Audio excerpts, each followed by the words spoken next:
மலாரினா என்ன? சுவாமி புறப்பாடாகும் போது ஆரம்பத்தில் வாசிப்பாங்க, அது மலாரி. சரி, இப்போ அதுக்கு முன்னாடி மலாரி வாசிக்கிறதுக்கு முன்னாடி நாவசுரத்துவம் வாசிப்பாங்களா? மலாரி வாசிக்கிறதுக்கு முன்னாடி தவிழில் தவிழ் வாசிப்பாங்க. அதுக்கு பேர் என்ன?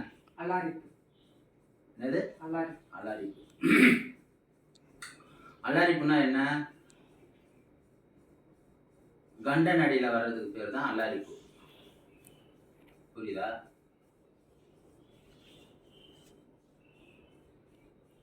சுவாமி மலாரி முன்னாடி வாசிக்கிறது கண்டன் அடியில் நம்ம தொப்பி தட்டியோ வலதல் தட்டியோ ஆரம்பிக்கிறது பேர் அலாரிப்பு.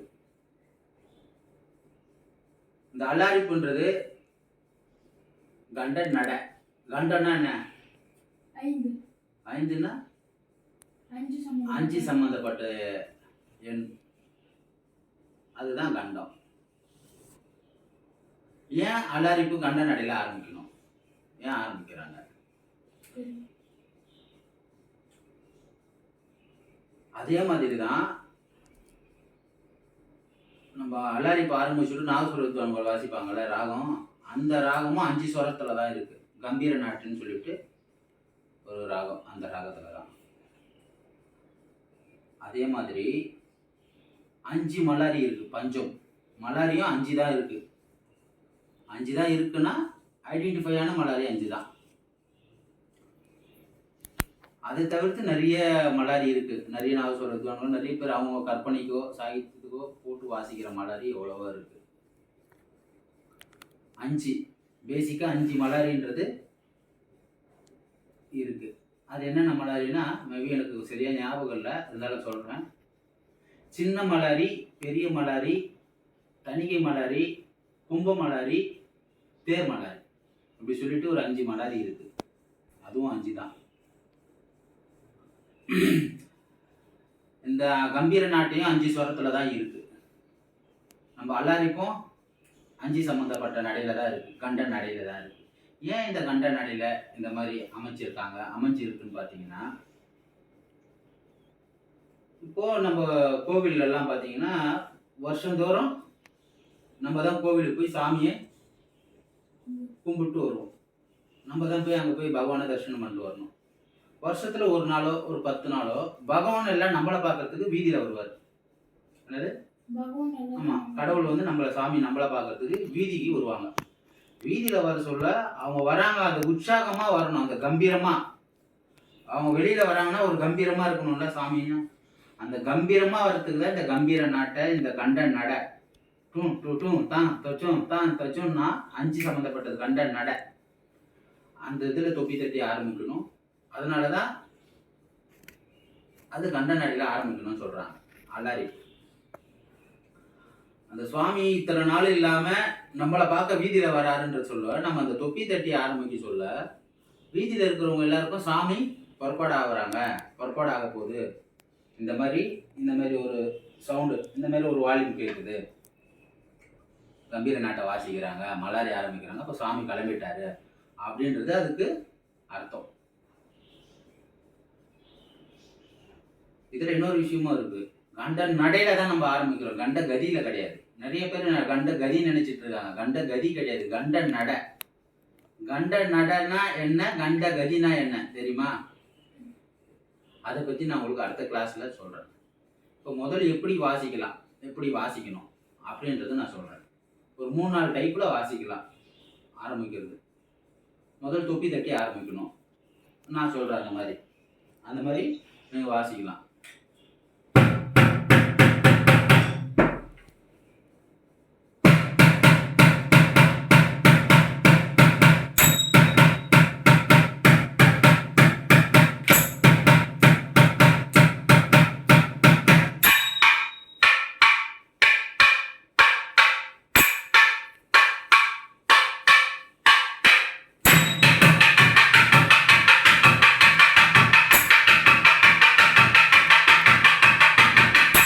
இப்படியும் ஆரம்பிக்கலாம். ஒரு கம்பீரமா தொப்பி தட்டி வளர்ந்தரை தட்டி ஆரம்பிக்கணும்.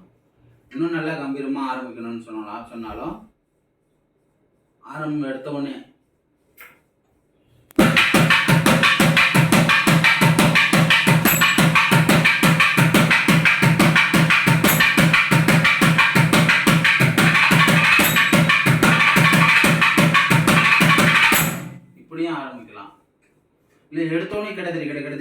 சம்பந்தப்பட்டது. எடுத்தோடனே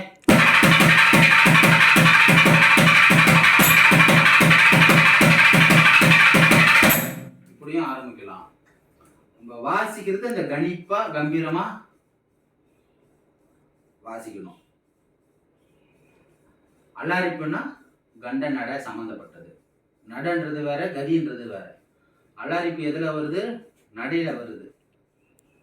கண்ட நட.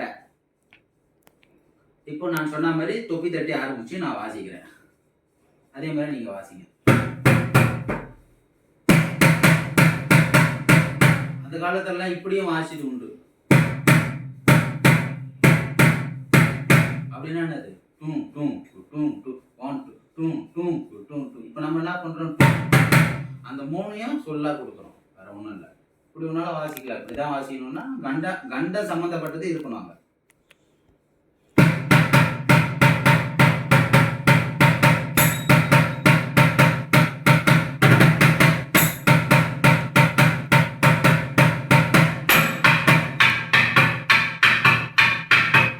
இப்படியும் வாசிக்கலாம்.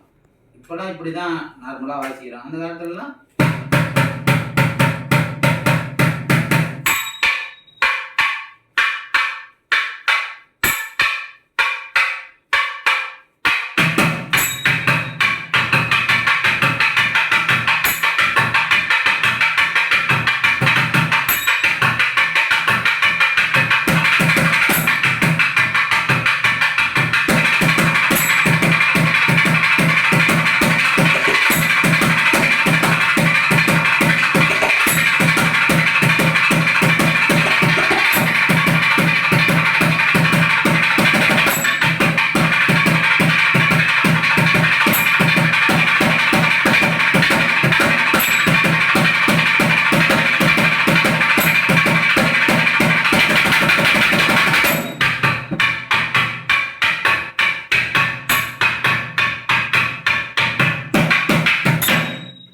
இப்படிதான் தட்டி ஆரம்பிச்சு நடுவில் ஒரு முடிப்பு வச்சு வாசிக்கலாம்.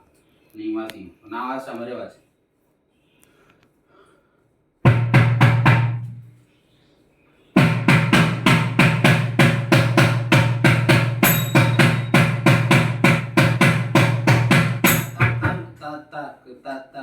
நீ ஜொன்ன தஜன்னு வாசி. தொப்பி தட்டிட்டு ஜொன்ன தஜன்னு கிடையாது. அந்த மாதிரி என்ன சொல்லுவோம்?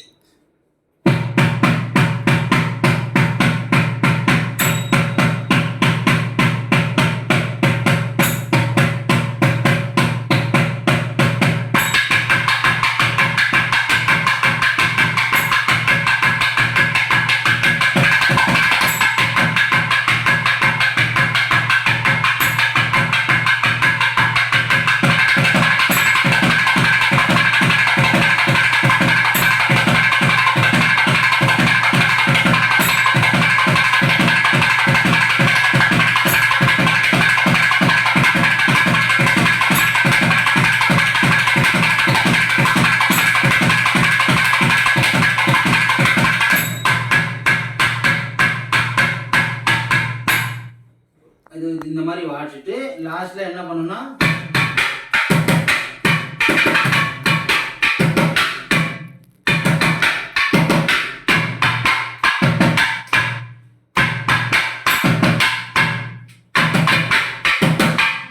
இப்படி வாசிட்டுனா நாதஸ்வரம் இருப்பாங்க. அவங்க ராகம் வாசிட்டு இருப்பாங்க. இப்போ நீ வாசி. குந்தா குந்தாக்குன்னு வாசி.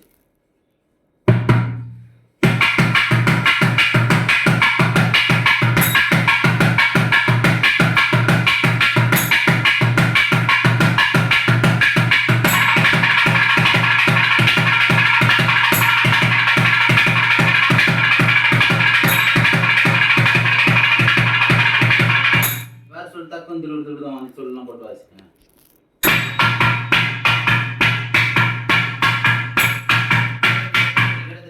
தக்கம் திருடுதான் கிடக்கு அந்த மாதிரி வாசி.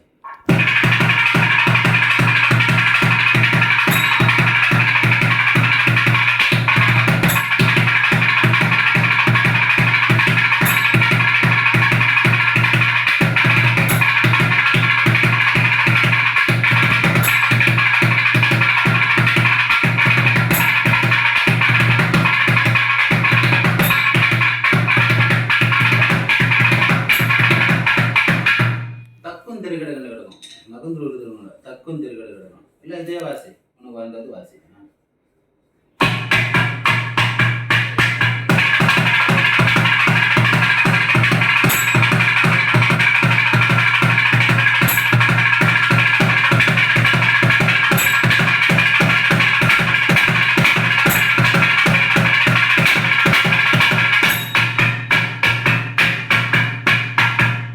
வாசிட்டோம்னா அவனால சொல்லுவாங்க அந்த கம்பீர நாட்டுன்ற ராகத்தை எடுத்து அலாரிக்கு வாசிட்டே இருப்பான். அப்போ வாசிக்க சொல்ல நம்ம என்ன பண்ணணும்னா கூட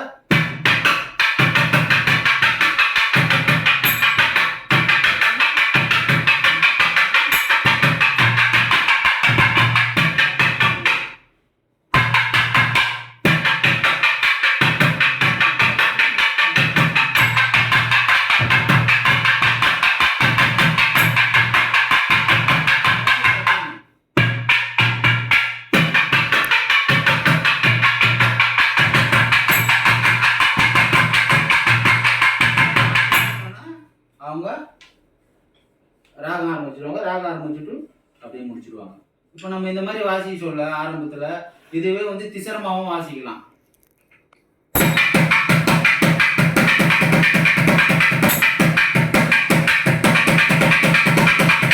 இந்த மாதிரி வாசிக்கிறோம். இது வந்து கரெக்டு, தவறு கிடையாது. இது வந்து என்ன கேட்டோம்னா திசரம். இது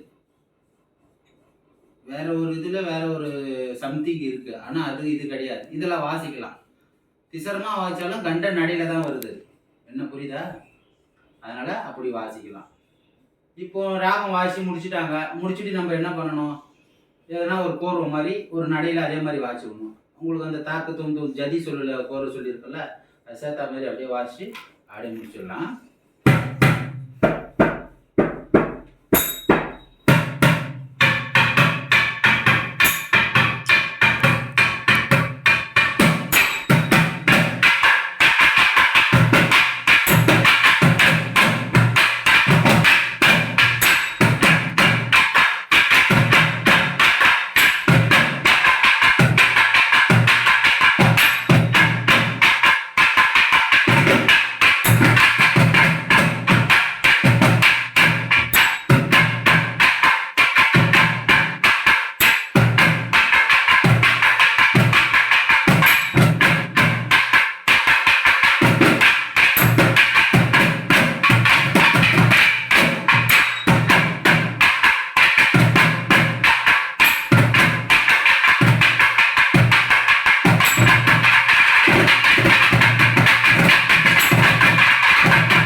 வாசிச்சு முடிச்சோம்னா அப்படியே ஒரு கம்பீரமா இருக்கும். அப்போ அவங்க கம்பீர நாட்டில அவங்க ஆரம்பிச்சு அப்படியே வாசிட்டே வருவாங்க. அந்த மலாரி முடிஞ்சோடனே அதில் நிறைய வாசிப்பாங்க. இதில் நிறைய விஷயம் இருக்குது. அதெல்லாம் நான் அடுத்தது சொல்கிறேன்.